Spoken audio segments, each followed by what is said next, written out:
Crystal. How are you? I'm good. How are you, Trisha? I'm great. I think I have a sugar rush or a sugar high still from The Valentine's Day. Yeah.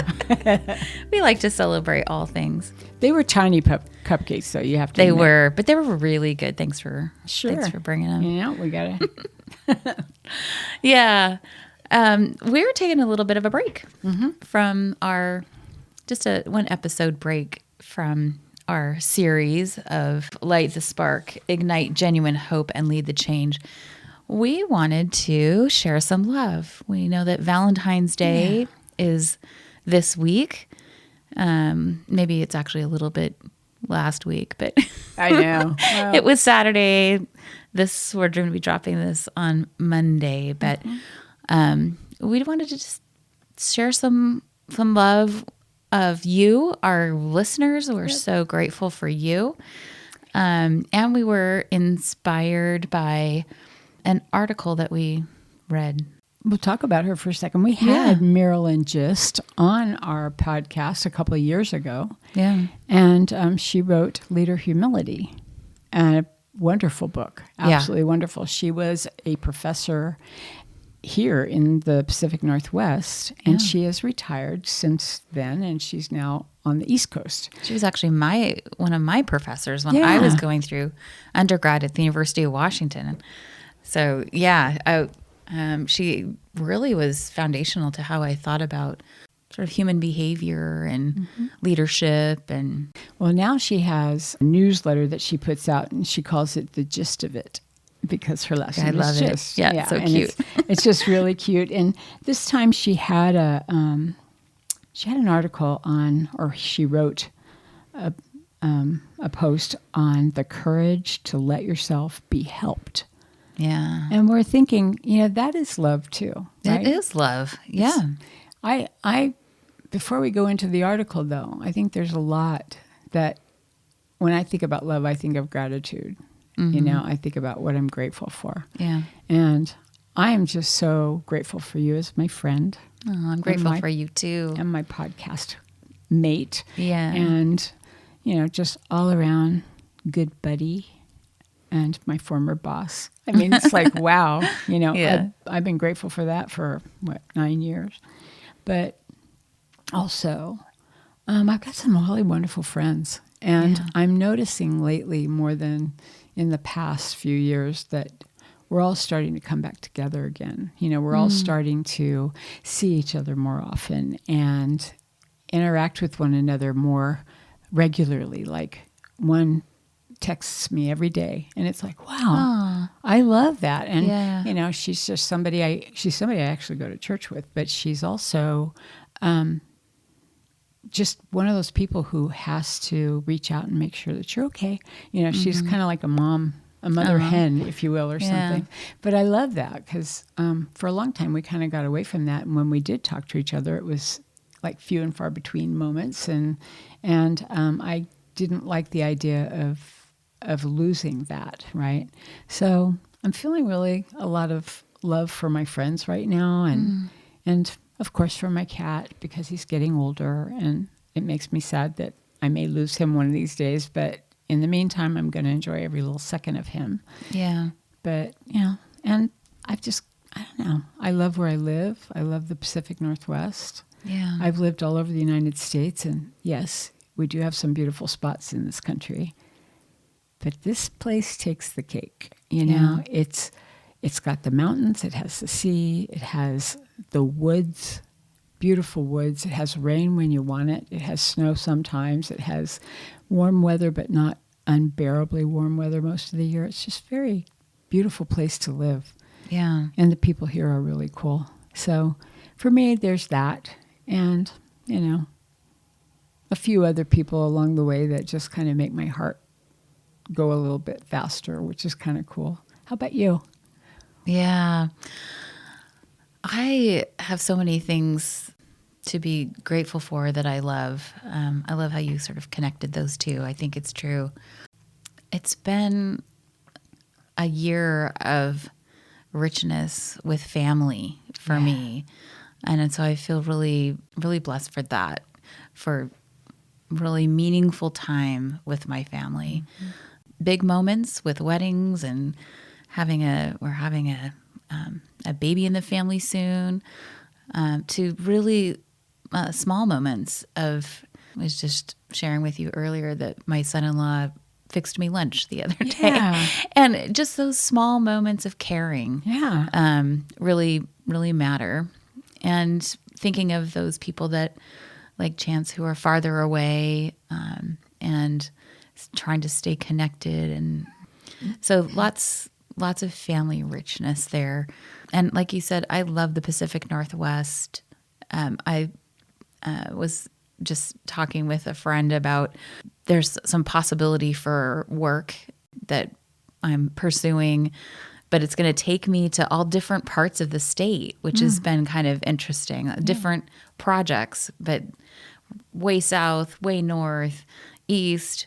And so I get to see different parts, even just of Washington State, which has so many different climates. It does. And so I'm really excited about that and hope they all come through, for business, but also just the beauty of it.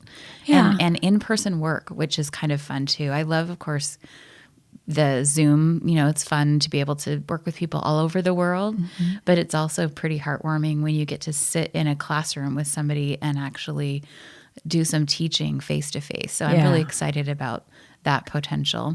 Yeah, I've been really pushing back and not wanting to necessarily go into the office so much. And it's really my biggest complaint is the commute. It's really being on the road and going so much slower than I need to go so that I can get to some place that's only a few miles away. It takes an hour. Yeah. And so I really don't like the commute, but once I'm there, I love being there. I mean, if I had a helicopter that would just take me to my office and drop me off and then pick me up and, go over all the traffic, I'd be in heaven. Yeah.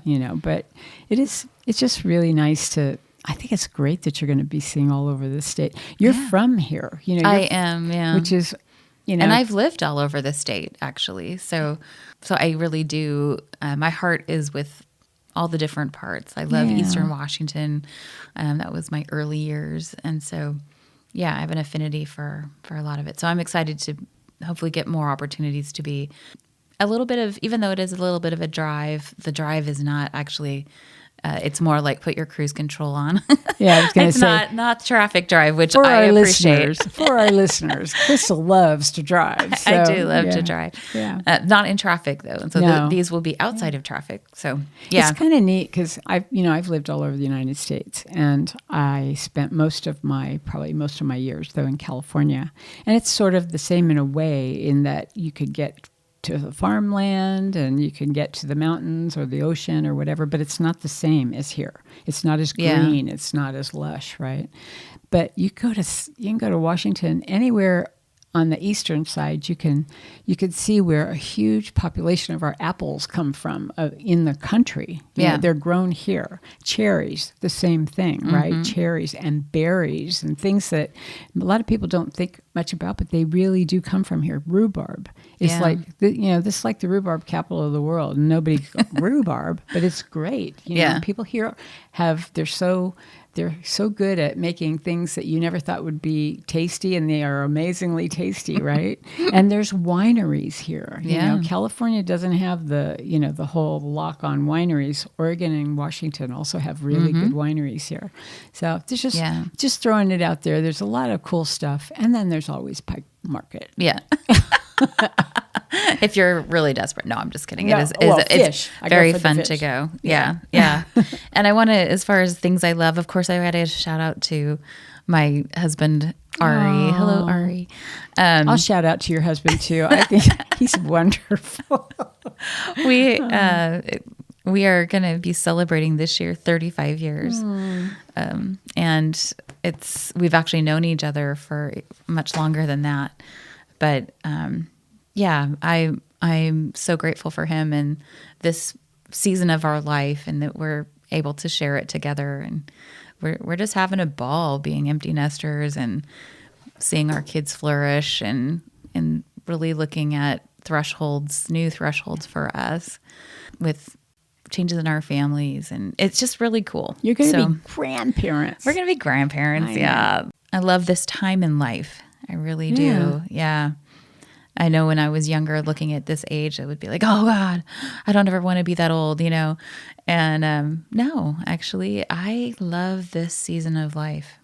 And it's interesting because you're not old. And so, you can be a grandmother in this day and age. You can be a grandmother and you don't have to be like, old, white-haired, crotchety, have a cane kind of person, right? It's it's very possible to be young when your kids are young and your kids' kids. So it's going to be cool. I can't wait to hear stories about the grandchild. Yeah. It's going to be fun. Yep. So, and I have just loved this year of the podcast. We've gotten to do some pretty incredible things. And the speakers just inspire me. We recorded, we're not going to say who it was, but we had an incredible speaker that we got to record today, actually in studio, which was really fun. So more face-to-face. And you are going to love it. When we drop that episode. It's been just a fabulous year. We love our listeners. We're just grateful for all of that. Yeah, I agree with you. We were talking about how many speakers or how many guests we've had so far this year, and I was surprised we've had in just the last 6 weeks of the year. Yeah, we've had 6 speakers. Yeah, and I think that's pretty amazing, actually. We didn't do that last year. We had 6 in the first maybe 3 months. Yeah. So this is very, very cool, and our focus is wonderful. I love our focus. Yeah. Right. Yeah, it's really aligned with our passion, for sure. Mm-hmm. Yeah. So when we thought about love, and as you were talking about that, this article is talking about. How do we have the courage? It takes courage to let ourselves be helped. That helping is actually an act of love. When we help someone else, we share a piece of love with them. And I think I would say it's the other way around too. Yes. When we ask for help or when we take someone's help, offered help, that's also an act of love. Yeah. And I was telling you my story about how I didn't really think that way, but I had a coach that basically put me straight, I honestly thought that it was better to, at least the way my family did it, was that you work, you help yourself, you do your thing, you hunker down, you get settled in, and you just go forward. You don't take help. It may be hard, but that's a lesson learned, and then you'll be better prepared the next time something happens, right? Yeah. Or you look to your family. And so by family, my parents meant your parents. Yeah. And that's it. And so I always thought that's pretty much what I needed to do. And I never would accept help from people when they would offer it. And I had lots of people offer help over the years. Yeah. And I would always say, oh, no, thanks. I've got it. I'm good. We've got it. It's, thanks for offering, but I've got it. And my coach said, how does it feel to be so selfish? And I never even thought of it that way. It took me a couple weeks to mull that over. And what it came out to be basically is that by not accepting someone's help, I was not showing that I trust them, possibly, or that I honor them or value what they bring to our friendship. And it makes them not want to help again, because then they feel hurt. It can be hurtful. And it would never be my intention to ever hurt my friends. I just never saw that as a positive thing to ask for help or to even accept it. Yeah. So it's weird. I think you had a story that's similar to that, right?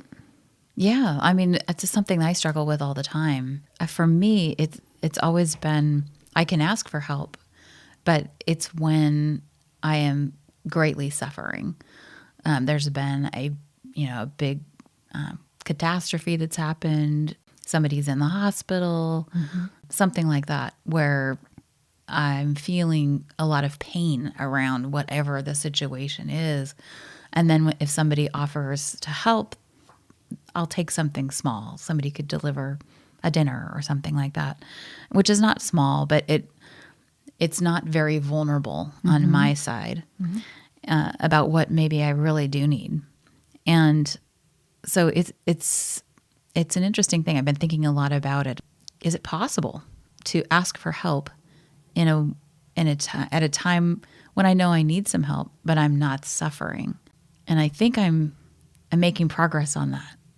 And one of the things I've been thinking a lot about is this idea of interdependence with people. Yeah. And this article kind of talks a little bit about that, as far as that help, asking for help, accepting help, is a way of actually building community. And that's that interdependence. It's I help you, you help me, and it flows between us, between the community. Who needs help? Let's help them. And we build relationships that way. You know, it reminds me of our history books. You know, when people came and colonized America, right? We had people come from other countries, and they built the villages and the towns and things that are today. Maybe some of them are no longer, but that's where our forefathers lived, right? Yeah. And they came from other countries, and they didn't have all the resources they needed. So that's how they built communities. That's how towns were built, of people who came together from the same place. They had things in common, but they also didn't have a lot. So they needed each other. Yeah. To, you know, if I'm growing wheat and you're growing corn, I'm going to trade you. I need your corn because I can't eat wheat all year, right? Yeah. Or I can't feed this to my animals, and I'm going to need your help. Or can you feed my animals, right? Yeah. So it was like, it wasn't as if people felt guilty or bad about asking for help. It was just a part of life, right? And so what happened in our world that went from a necessity for community and a way to, you know, make your community and keep things close, you know, to being something that made you feel guilty. Yeah. I was thinking that it wasn't that long ago when we knew our neighbors. And if you were out of a cup of sugar, you went and you borrowed that cup of sugar. Right. And guess what? Then you shared your cookies or whatever you were baking with them. And maybe when you delivered those cookies, you sat down.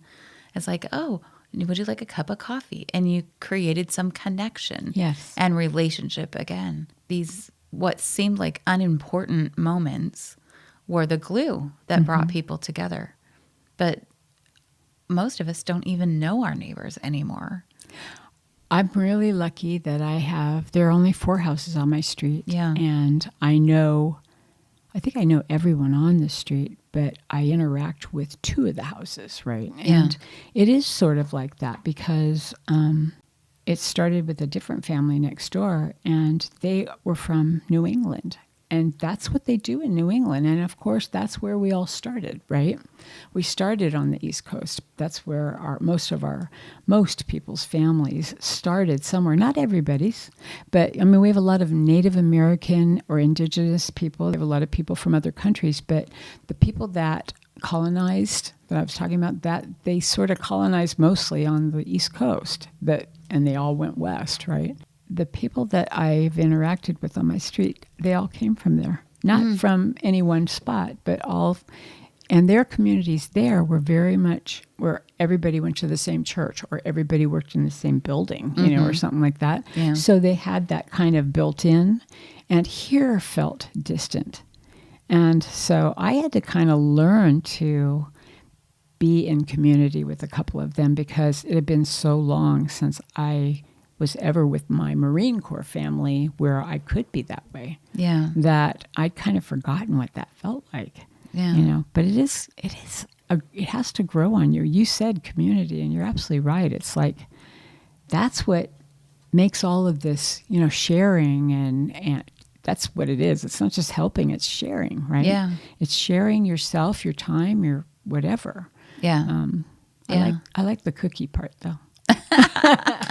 But they're all acts of love, Yes, right? they are. They're acts of love. And one of the things that this article was talking about is when we feel that we can't reach out, when we feel like we have to do it all ourselves, we kind of build up this armor because we think that that's what looks, especially in the workplace, that's what looks like success. We have a vision of success is that we do it alone. And we know that we can't do it alone. And yet, we call ourselves team members. Mm-hmm. We have teams of people, right? And so it is interesting that we have that. A lot of us have that vision that our strength is in our ability to do it all by ourselves, right? Yeah. Our armor is out there, and that's showing people that I'm a leader, I'm strong, I can do this, I'm capable. Yeah. And at the same time, I'm a team member. So how does that work? We don't need to be competing with our team members. Yeah. We need to have, guiding principles that help us. We've talked about that before, right? Yeah. That help us learn how to use each other's strengths to get the better product or the better service out of things. And it brings people together. We spend a third of our lives together. We should probably be acting more like community than just competitive teams, right? Right. Yeah. It's that sense of community. How do we create that sense of community at work as well?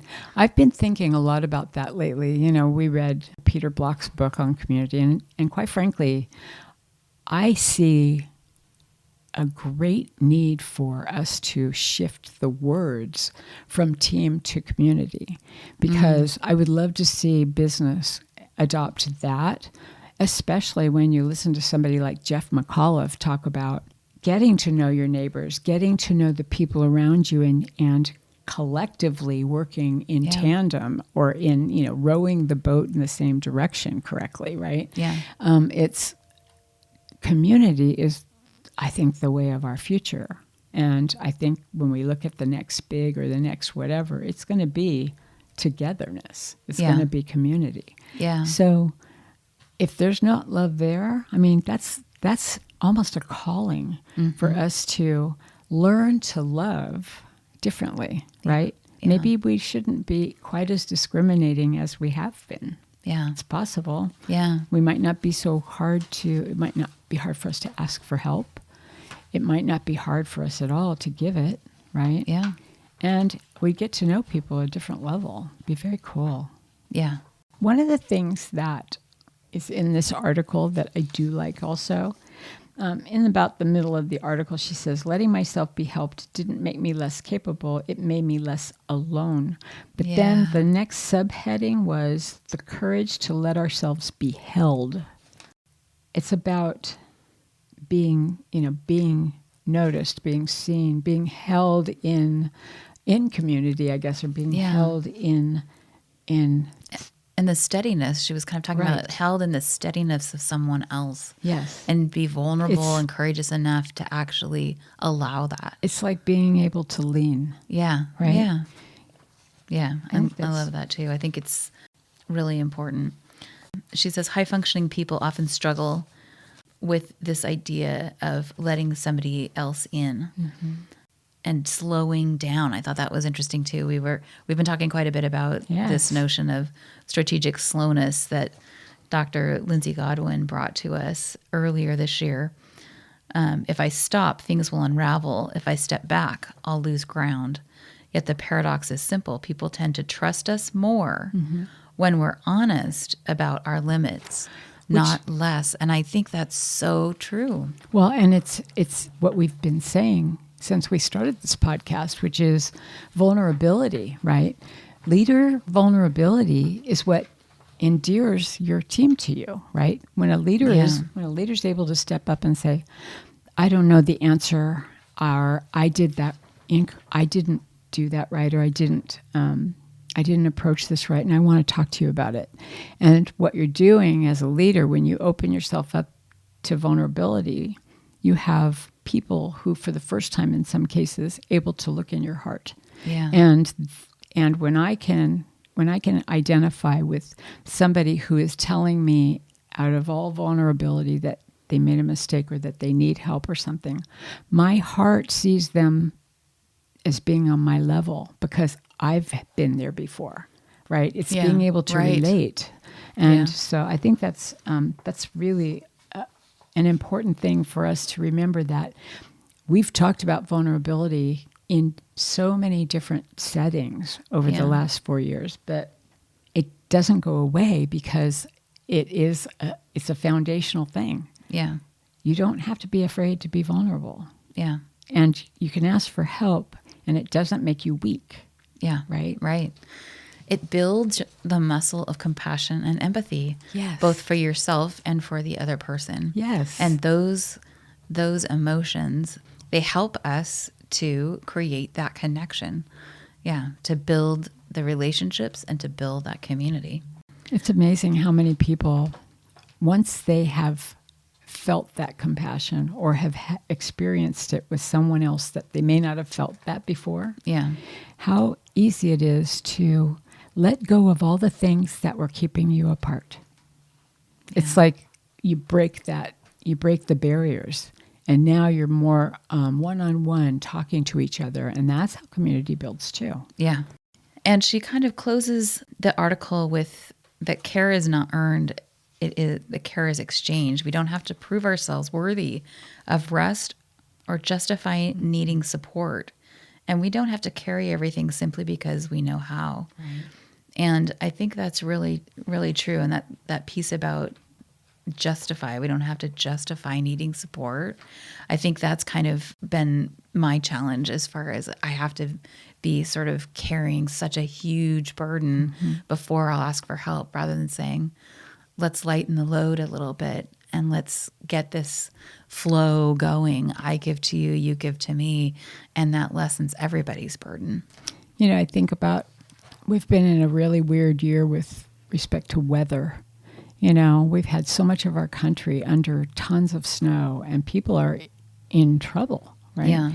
And they're still in trouble. We're still working on it.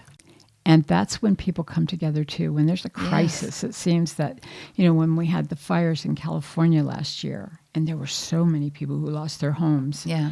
And they gathered around and you know, helped each other. And things came out of the woodwork. People came out of the woodwork, and they were there to give them food and clothing and shelter and all those things that people need when they're in crisis.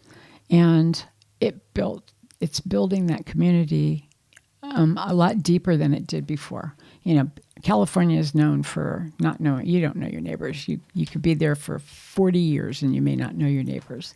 But that didn't happen in Los Angeles.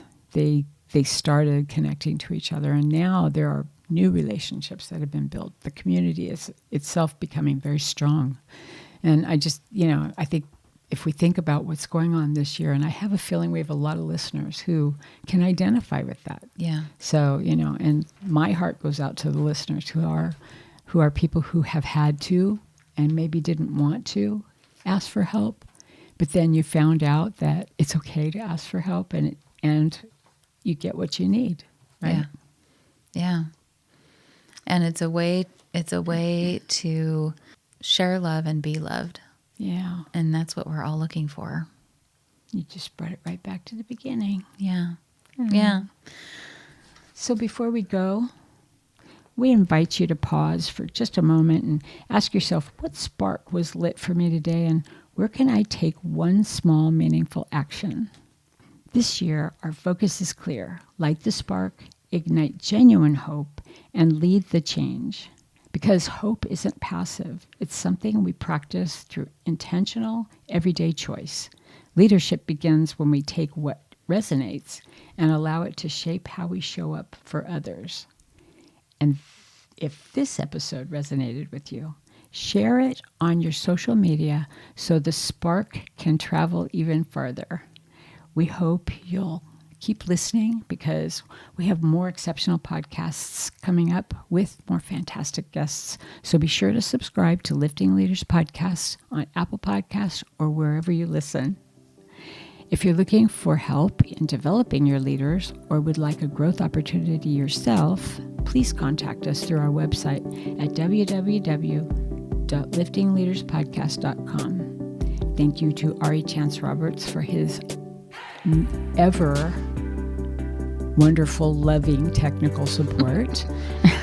Finally, please take 30 seconds to follow us. It helps you because you never miss an episode, and it helps us because you never miss an episode. Yeah. To follow us, go to Lifting Leaders Podcast Show on Apple Podcasts, Spotify, or wherever you listen. Then just tap the plus sign at the upper right-hand corner or click on follow. While you're there, if you'd be willing to give us a 5-star rating and review and share it with the episode with a friend, we'd be very grateful. Thank you, Crystal. Thank you, Trisha. Thanks for finding this really heartfelt article. I know. And thanks for all the love. For all of you out there in our listening audience, thank you so much. We are very grateful for you and we love you. So until next time, keep lifting leaders. Happy Valentine's Day. Bye.